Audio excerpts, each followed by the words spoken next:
As a non-white person, I live in a prison. This prison is called the system of white supremacy. White supremacy is racism and affects all 9 areas of human activity, including economics, education, entertainment, labor, law, politics, religion, sex, and war. A white supremacist is a white person who believes in mistreating or dominating someone based on color. As a victim of white supremacy, it is my duty to suspect anyone who can be a white supremacist of being one through their actions. What's going on, everyone? This is Exposing Racism in America. This is well delayed, but I wanted to put this out there because people should know about him. People of color, world around, should know who this person is. I suspect him as a person of color of being a white supremacist. His name is Professor Bruce Gilley.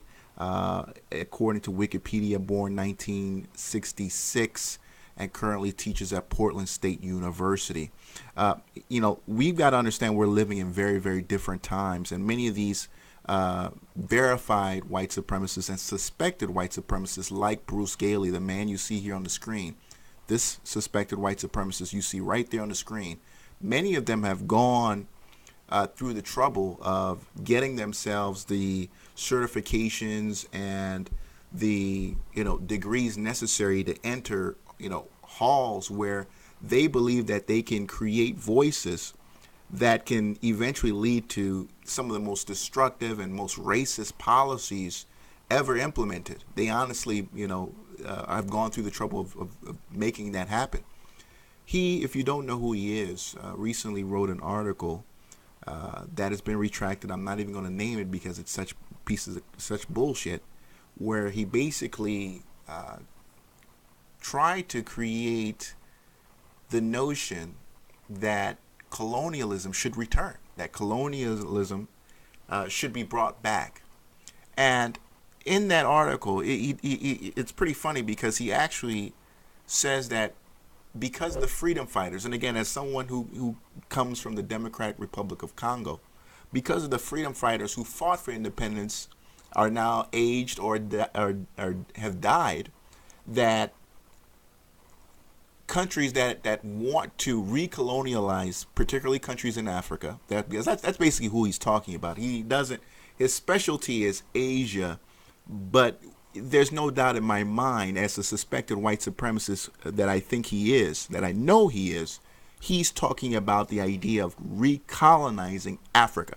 Because you got to understand, these suspected white supremacists, they look at Asia as okay, but they look at particularly black countries, African countries, as they need to be dominated by whites.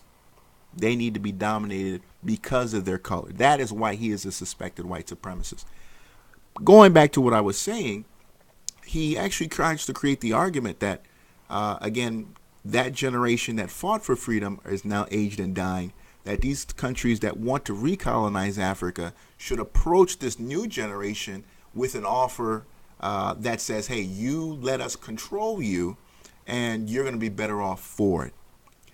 This is a professor. This is a man who's teaching. I mean, being paid with public dollars, tax dollars, creating these kinds of ideas. Okay? And the white supremacists, the suspected white supremacists as well, like this gentleman on the screen, Bruce Gilley, I don't mean to destroy your name, but they use academic freedom, or quote unquote academic freedom, to hide their white supremacist ideals. There's an article floating around where he wrote about, I'm having trouble finding it, where he wrote about why he's leaving a particular organization.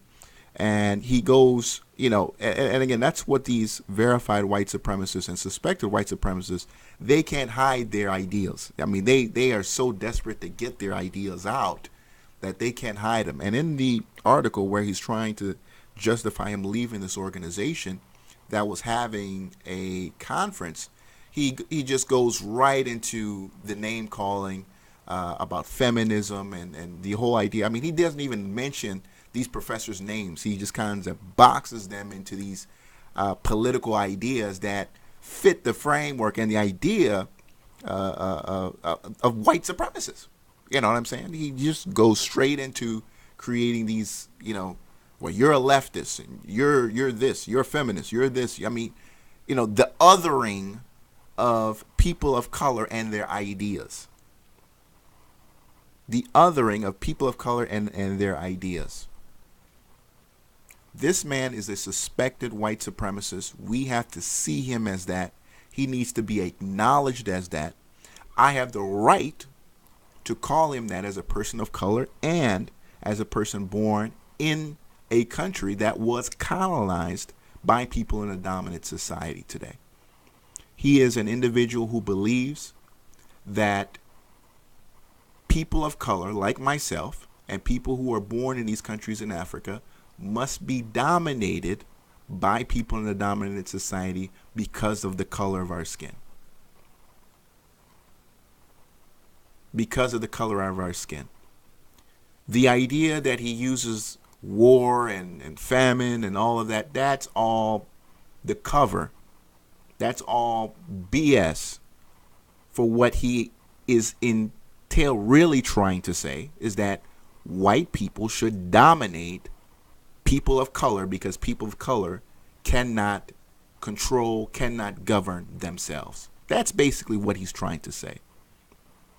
His paper gave basically no arguments, no balance to some of the most hideous things that colonial governments did to suppress and oppress the people that they colonized. This wasn't a farm of of lilies and colonialism was not a fairy tale. Was not a fairy tale. But we've got to understand again what time we're living in. We've got to understand that suspected white supremacists like Bruce Gilley, this gentleman on the screen here, they will find harbor in America because America is ruled by the system of white supremacy, and the white supremacists will protect people like this suspected white supremacist Bruce Gilley and pay him with our tax dollars to spew white supremacist rhetoric. We've got to understand that, and we've got to understand what time we're living in. And that's why as people of color, we continue to expose these people. And that's why I'm doing my part as a victim of white supremacy to expose this professor. I want to thank YouTube. I want to thank Google. I want to thank all the people who create this platform or maintain this platform to allow me to use my voice as a victim of white supremacy to expose individuals in the dominant society who have beliefs about harming me, who have beliefs that because of the color of my skin, that I should be dominated and I should be oppressed. I think that's wrong. And I think I should use my voice to expose these people and their beliefs. Thank you. Please click subscribe.